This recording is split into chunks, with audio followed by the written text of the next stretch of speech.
My first sex rule since high school has been no sex before the third date. I recently broke that rule with a handicapped guy, and now my childhood best friend is pissed and grossed out because she thinks I have some weird kind of fetish. Context/full story, I'm a 28F. My childhood best friend we'll call Jess is also 28F. To put it simply, I don't think I'm any kind of prude, I just don't really feel comfortable with casual sex, never have. My best friend knows this and has teased me about it lightly in the past. She's been in a long-term relationship for the last 3 years, I've mostly been single while working on my degree and starting my career. Jess lives in another state with her boyfriend, so we don't hang out much anymore. So about a month ago I had a first date with a guy I'd been talking to for a bit, thought it was going places, but he gave a weird vibe on the date and I cut and ran early. On my way home I stopped at a local pub, figured I'd have a drink to unwind and people watch till it wore off. Tipsy driving is still drunk driving emo. I get there and it's pretty packed, Friday night and all, and there was no seating room at the bar. Took my drink and looked around, most of the restaurant side of the pub was someone's birthday party, but there was a small table with a seat open off to the side, with a guy reading a book there. So I say F it, I'm a social person and what's the worst thing that happens? He says no? So I ask if I can sit there for a bit, I promise we don't have to talk or anything. At this point I feel like I fucked up because this guy up close is the hottest man I have ever seen. But he just smiled at me and gave an enthusiastic sure. A few minutes later of me sipping in silence and he says I don't mind talking, if you want to. Yeah I want to. Are you kidding me right now? We talk for a bit and it turns out Mike, fake name, is 29, just finished his master's degree in some kind of computer learning field. I program computers to program computers, and he's living on his own for the first time. He apparently stops by the pub after work because he's right around the corner, and he's not used to the silence yet after living so long with a half-dozen siblings. We talked for a good 2 hours, about everything from dating, which he said he's basically given up on, to hobbies and tastes, and we have a near total eclipse of a Venn diagram on this stuff. I eventually sort of blurted out that I don't know why he'd give up on dating, this is the closest thing I've had to a good date in forever. Shooting my shot obliquely here lol, he gets kind of an odd look on his face and says tell you what, I have to go to the bathroom, but when I come back I'll ask you out for real. Weird, but okay? Then it all clicks, because he doesn't get up to walk away, he just rolls. In his wheelchair. And I'm thinking oh my god he wanted to give me a chance to back out of this without making it awkward. How cute can this guy be? He grinned like crazy when he got back and saw I was still there, and I basically tripped over myself saying something to the effect of so I'm free all weekend, what did you have in mind? Another hour later, we've got plans for Saturday, and he told me he has a neuromuscular disorder I can't remember the name of. My degree isn't in STEM lol, so his legs work, but the signals from his brain get misinterpreted so he doesn't have the balance or coordination for walking or standing. The pub starts switching over to the younger/rowdier crowd and he asks if I'd like to go back to his place for coffee to continue our conversation. As you have probably long since realized, I did not get any coffee or conversation till the next morning and I have zero regrets. We've been dating since and I know it's still early but I really feel like this might be the one. Onward to yesterday afternoon, my friend Jess, remember Jess? Is in town, and we go out for coffee to catch up on things. I'm gushing about Mike, but when I get to how we met she just sort of got weird and edgy. I don't remember any exact words but she essentially said that I must have a fetish for the handicapped since I broke my number one rule and it's the best physical relationship I've ever been in.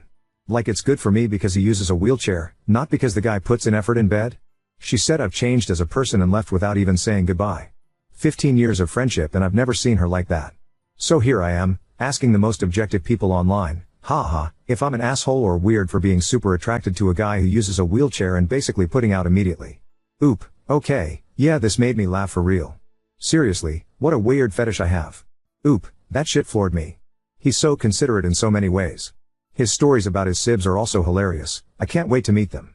We're trying not to rush things just because it all seems so great, but they have a barbecue in May that he'd like me to come to and I am so there.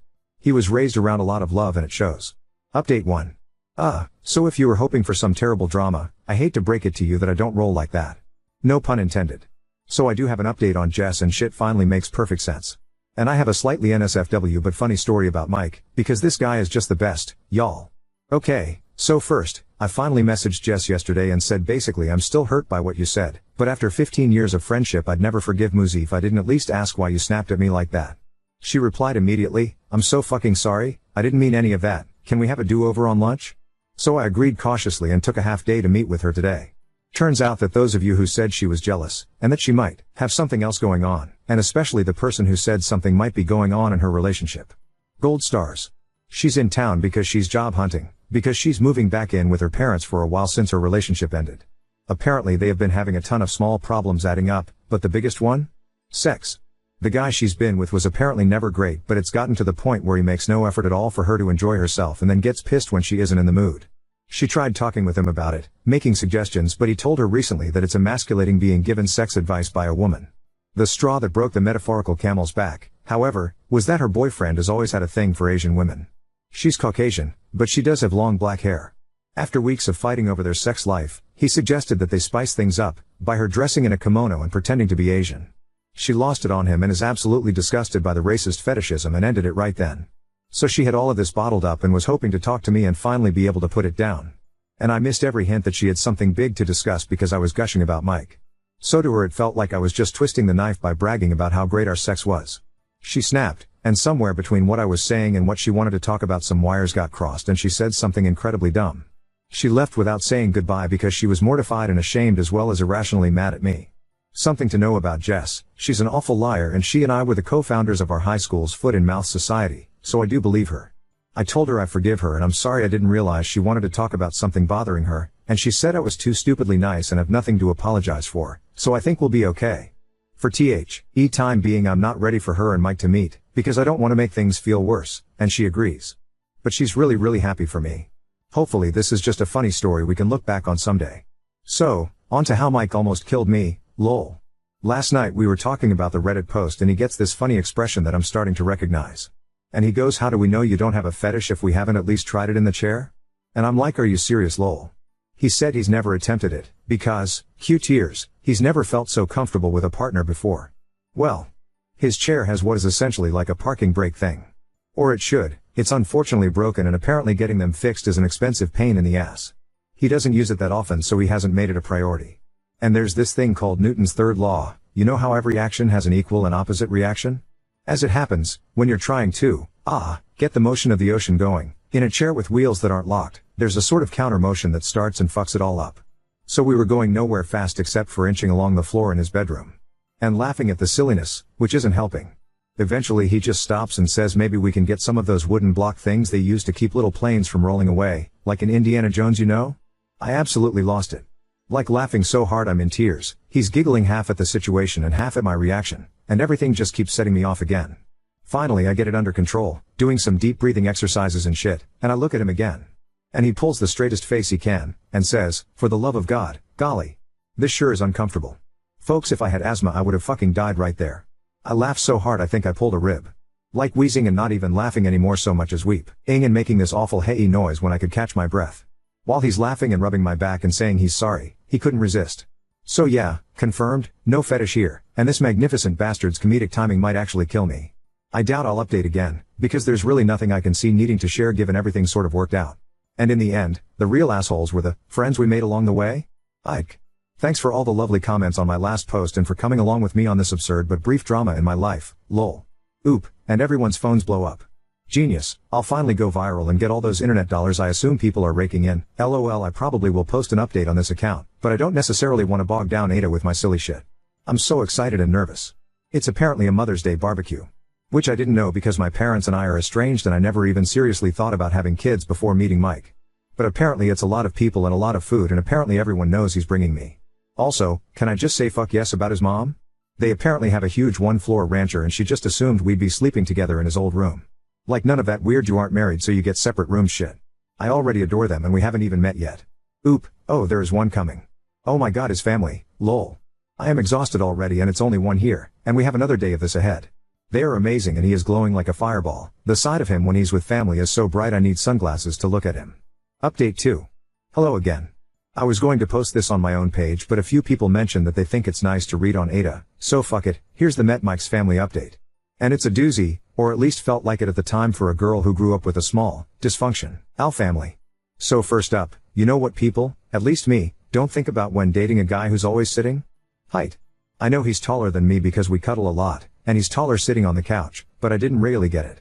So we drive up Friday night after work, actually south and west, lol, but to my brain it's always up, in his vehicle, which is modified to be driven entirely using his hands.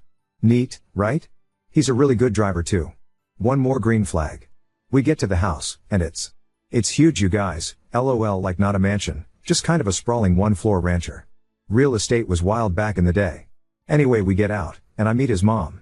I'd like to point out I am no slouch, I'm 5'7". His mom is towering over me. But she was the nicest lady ever. We go inside and I meet his dad, who funny enough is apparently the only short one in this family, and his youngest sister, who is living there with his 1-year-old niece. She gets up to hug me and she is also really tall. It's already a bit late then, so we eat and head to bed. I get to see his cute as shit room from when he was a teenager, and I casually ask, hey, so I don't know how this works and stuff, but how tall are you? And Mike is all I'd to know, like a bit over 6 feet 4 inches? Been a while since I checked. A bit over 6 feet 4 inches. So, is everyone in your family tall? Kinda? We met the Nordic basketball team he calls a family properly the next day. Actually they're Irish, but they're blonde and tall so it conveys the idea better. The only one of reasonable height, and still taller than me, was his oldest sister, lol. They are also loud. Like not really shouting or anything usually, just, present. Mike is a lot different around them, but in the cutest way, like he just beams all the time and you can see how happy he is to be home. One of his brothers put him in a headlock and gave him a dang noogie as a greeting, and got elbowed in the side for it, and all of them laughing, and his mom smacked one of his brothers with a rolled up magazine for putting his feet on the table. More laughing. Just intimidating but in the happiest way imaginable. I'll admit I was a little shut down for a bit, but Mike kept checking in with me to make sure I was okay, and they were all really nice, so I got into the spirit after a bit. I mentioned this in another comment, but Mike has a special sports wheelchair he uses for, well, sports. And he and his siblings play basketball. And he is good. Apart from just having a hell of an arm, he's quick as hell. And this magnificent bastard that I love will absolutely, purposefully, gleefully run someone's toes over. He aims for it. They all have this yank back the foot maneuver that's hysterical to watch. So it was this crazy day of loud people playing and having a blast, nieces and nephews running around, and just noise. My ears are still ringing. The food was catered in advance because his mom had 7 babies. All I make on Mother's Day is margaritas. They also have a pool. It's a bit chilly still but the pool is heated so we actually all got to swim, which was a lot of fun because I got to show off that I too am athletic. I can do a backwards somersault off a diving board. Yeah. I'm a real catch lol. They at least pretended to be impressed. We all stayed up late drinking and bitching that it was too overcast to see the aurora, boo, and I had the worst hangover I've had in a while on Sunday. We slept in a bit late, and then joined Mike's family for the barbecue part of the barbecue weekend. His dad can grill, people. And he's fast, food coming off the grill at lightning speed. I asked Mike about it and he laughed and said there was 7 of us to feed. Ever see a nest of baby birds? He had practice. Which, fair enough. I don't have much experience with babies, but I got to hold his youngest niece, the one living at home with his sis until her husband gets back from deployment, and we had a light talk about kids and he future. I told him that I never put much thought into it but if they were going to grow up in a happy home like his and not how I grew up, I'm pretty sure I'd be open to having them with him someday. But later. I need him all to myself for a while first. He seemed really happy about that, which makes me feel all goofy and happy. I'm sappy. We had to drive home Sunday night, but before we went his mom hugged me and said she's never seen her son like this, and thanked me for taking good care of her baby. And asked if we'd be back for the 4th of July or if we were doing something with my family. And I tried to be all no, we'll be here if you don't mind. I don't see them much and I think she caught on that there's more to the story so she just hugged the shit out of me, Vikings, all of them I swear, and told me she can't wait to see me again. My ears are still ringing from all the noise and chaos, but it was an absolute blast and I can't wait to see them again in July. Also, pretty much sure Mike is the man I'm going to marry. I literally can't think of a single reason why I would ever let him get away. Anyway, thanks for reading, hope you all had a lovely weekend, and those of you who got to see the aurora I'm happy for you but you suck, lol. Oop, it's still pretty surreal. The other in-laws that were there were all like that smiling hanging guy meme, first time? It was a great weekend. Update 3. As I've gotten a ton of requests for updates, I figured I would let you guys know how things are going in my world. You know how sometimes a relationship looks amazing at first but then all the red flags start showing up? This isn't one of those stories, lol. Sorry, that was mean, but I couldn't resist. Okay, on to the actual update. No, we aren't engaged yet. Yes, we have talked about it in the context of how seriously we are taking things. No babies yet either obviously, we are diligent about birth control. I want Mike all to myself for a while. So, the 4th of July visit to his family's house was pretty awesome. After getting to know everyone last time I had better expectations of what I was going into, and I've talked with my therapist about the whole play fighting makes me anxious because in my childhood home it wasn't playing thing.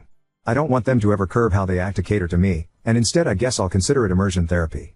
I think Mike mentioned it anyway because I didn't see much of it this time, though there were cheerful threats of doom lobbed about which I didn't mind at all. His mom is amazing, I'd like to point out. Even if she moms so hard it makes me weepy. So, background info, I have a really common sounding name spelled really uncommonly. Think Danielle or Jessica. Because in addition to everything else my parents decided to be creative when they named me. So, although I do sort of like my name, that meant I was that kid who never saw their name personalized on anything. Mike's family, on the other hand, Had like a million kids and they all got traditional names, so personalized stuff was huge for them. It kept them from fighting over stuff, I guess. One of the things in their house, because they have a pool, is that each of the kids, adults now, has their own personalized beach towel that lives at the house.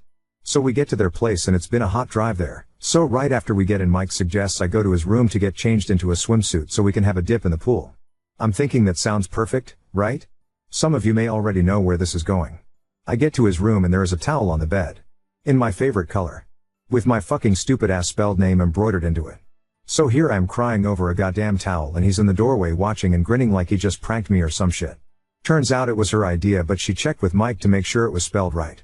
So now I have a towel for when we visit because apparently I'm welcome. If I sound cranky, it's just because I'm better at self-depreciation than I am expressing emotions in a direct way. I really am blown away and touched by how much these people have welcomed me. Mike has already sort of learned to decode the way I talk and joke, which is nice, but the first time he gently said that's not humor, that's just putting yourself down, babe, I definitely wanted to go hide under the table. He doesn't let me be mean to me. That's a thing good partners do, I guess? I wouldn't know.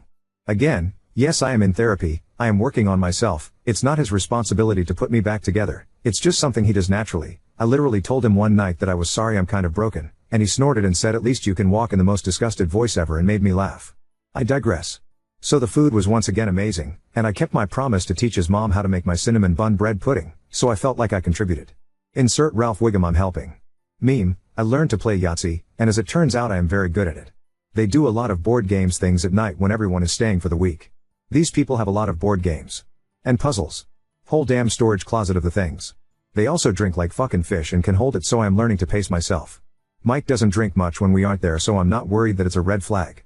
Only red flag of his that I've found was a Red Sox pennant in his room. Now I realize I might be talking him up a lot, but he isn't perfect. He snores, he has a habit of arguing with people on the TV when they make stupid decisions. He sometimes starts talking about things I don't understand and just goes and goes until he realizes he lost me like 15 minutes ago, and he is fastidiously tidy, which makes me feel guilty because I have bad habits to lose. I'm not used to clutter means I can't move through an area, but I'm really trying. Burrell, why spend any time at my own place anymore, and we're definitely looking to move in together sooner than later. Yeah, so, not that much of an update, no one burned themselves on a firework or anything super exciting. I'm just in an ongoing relationship with a great guy who has a great family and things continue to look up for us. We head home tonight so we can spend some alone time Sunday. Hope everyone else had a safe and happy holiday. Update 4. I debated just posting this on my own page, but shit, like a lot of people keep asking for more, so I guess it doesn't hurt to drop my post between Ada for literally killing someone and Ada for meekly accepting my in-laws' cruelty but asking if I may wash my wounds before they flog me again. This is not an exciting update. Not engaged. No babies on the way, not even freakishly tall ones like some of you are hexing me with. But Jess finally met Mike. Sorry. I mean, I'm not sorry, I feel compelled to open with a joke and I don't know why. Anyway, real TLDR, she thinks he's amazing. She thinks it is hysterical that I'm on TikTok. I refuse to download it, and she is doing amazing. And our lives are moving forward together. Jess and I have this friend, who I will call Meg and not Tallulah despite both Jess and Mike thinking would be hilarious. Meg was planning to have a birthday party, the big 3-0, and she and Jess are close, and both presently single. They chose a local bar with outside seating, and Jess did a wait, let's check their accessibility because I have been bitching to her for the last month. And lol and be fucking hold after calling the place, they didn't have a ramp for the balcony/outside seating area. As I have been told, Jess said nope, I am meeting Mr. Thrower _ Jess come on, and so they found another place that's a damn hike from everyone. But it has a great outside area with accessibility. And then we got the invite. Through Facebook because we are all basic, I guess? And Mike was stoked because why have this awesome beer selection, full stop, I hate hops so. Then Meg told us that, no, I am not using Tallulah for the 15% of you going oh but that was such a better name, they chose it because Jess wanted Mike to feel welcome. So hats off to Jess for making the comeback impression of the century, I guess. The birthday was fun, and silly, and everyone in my immediate friend group met Mike and loved him. Tons of laughter, everyone drank way too much, but fortunately we had enough heads up for a planned motel stay. Why yes, I do own a UV flashlight, why do you ask? So we and a bunch of other people didn't drive home.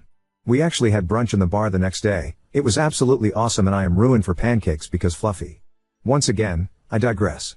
Jess and Mike hit it off and she told him literally every story I didn't want her to over brunch, and it all was great apart from the persistent hangover. I crashed at Mike's again. And then he asked what it would cost to break my lease, because he hates the mornings he wakes up and I'm not there. So the next upcoming week and a half or so is going to be insane while I pack up my whole damn life and shove half into a storage unit and the other half into his apartment. And then we'll be living together. I know it's too soon. He does too. We've decided we're idiots and just going for it. My landlord is a lady who is a bit on the older side and isn't charging me for breaking the lease as long as I leave the place ready for a new renter, so I may respond to comments for a bit right away but expect a lot of silence for a while after.